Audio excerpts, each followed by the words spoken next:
The constant cycle of life and emotions. Life is like the ever-changing weather. Sometimes it's sunny and bright, making us feel uplifted and joyful. Other times it becomes gloomy, with clouds of uncertainty, fear, or sadness covering our minds. These emotional storms, much like the storms we experience in nature, come and go. They are inevitable, yet temporary. In this metaphor, the storms symbolize periods of anxiety, overthinking, and emotional turbulence that we all go through at different points in our lives. These storms can range from mild concerns to overwhelming waves of doubt, fear, or frustration. The feeling of overthinking, a habit most of us fall into, can be overwhelming and mentally exhausting. We dwell on past mistakes, worry excessively about the future, and find ourselves caught in an endless cycle of mental chatter. It steals our peace and clouds our judgment, preventing us from living fully in the present moment. This video offers some practical steps to help break the habit of overthinking and restore inner peace. Let's explore these steps in detail, alongside some examples and personal reflections, which will not only guide you on your journey to mental calm, but also deepen your understanding of how you can cultivate a more peaceful and fulfilling life. Step 1. Identify the triggers of overthinking. The very first step in tackling overthinking is to identify the root cause of it. What exactly makes you overthink? Each individual has their own set of triggers. For some, it could be the fear of what others think of them. For others, it might be the anxiety associated with being alone, fear of failure, or even social interactions. Identifying these triggers is crucial because without knowing what sets you off, it becomes nearly impossible to manage or stop it. Take, for example, the case of Sarah, a woman in her early 30s who constantly worries about her career progression. Every time she hears about a colleague getting promoted or receiving praise, she starts to overanalyze her own performance. She questions whether she is good enough, whether she is being judged, and whether she'll ever succeed. This leads to hours of sleepless nights and constant worry. If Sarah wants to overcome her habit of overthinking, she first needs to identify that her trigger is the comparison she makes with others in her workplace. Without this realization, the cycle will continue. Step 2. Practice mindfulness. After identifying what triggers overthinking, the next step is practicing mindfulness. Mindfulness is about being fully aware of what is happening in the present moment, without judgment. It means becoming aware of when those triggering thoughts enter your mind and consciously choosing not to engage with them. For instance, mindfulness helps you observe your thoughts as just thoughts, not facts. If you notice yourself starting to worry about an upcoming presentation, instead of letting that fear grow, pause and acknowledge it. There's that thought again about the presentation. Recognize that it's just a thought, not reality, and let it pass. Think of mindfulness as shining a light on your thoughts. When you become aware of them, they lose their power. A thought only has control over you if you let it. The goal here is not to suppress your thoughts or feelings, but to observe them without letting them dictate your mood or actions. Imagine someone standing at a bus stop. The buses represent thoughts that come and go.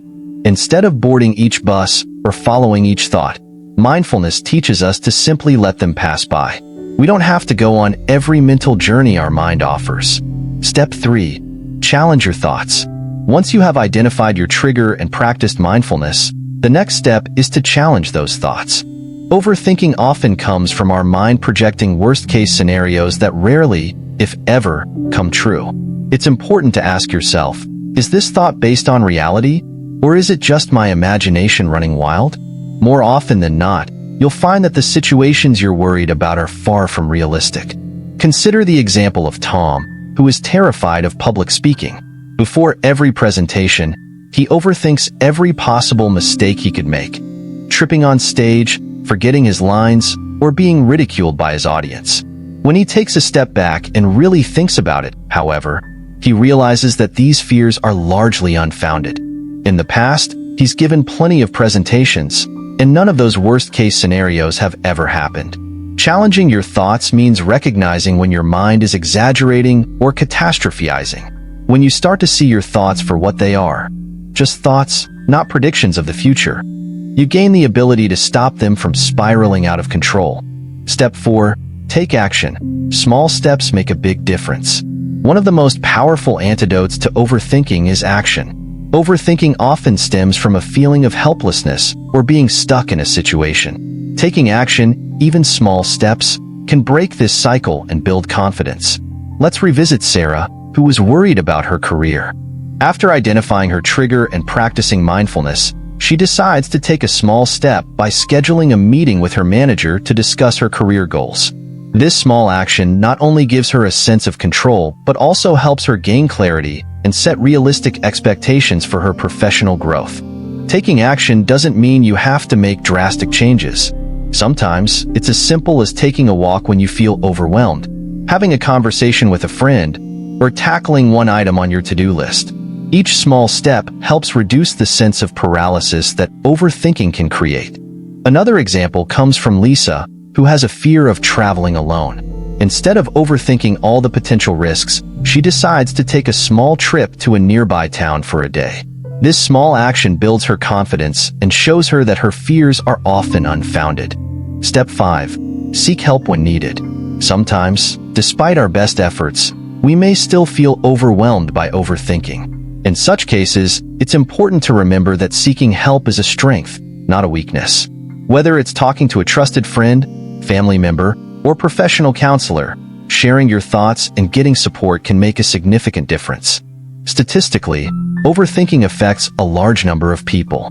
Studies show that 73% of young adults between the ages of 25 to 35 struggle with chronic overthinking. If you're one of them, know that you are not alone in this journey. Seeking help doesn't mean that you are incapable of handling your problems.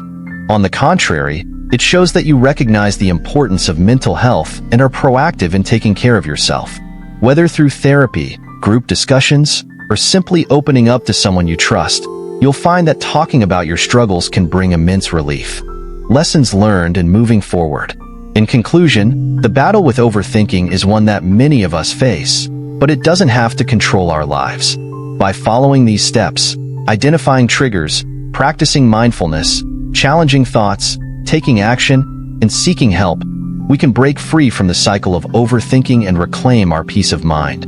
Remember, life is full of changes, just like the weather. There will be sunny days and there will be storms, but neither lasts forever.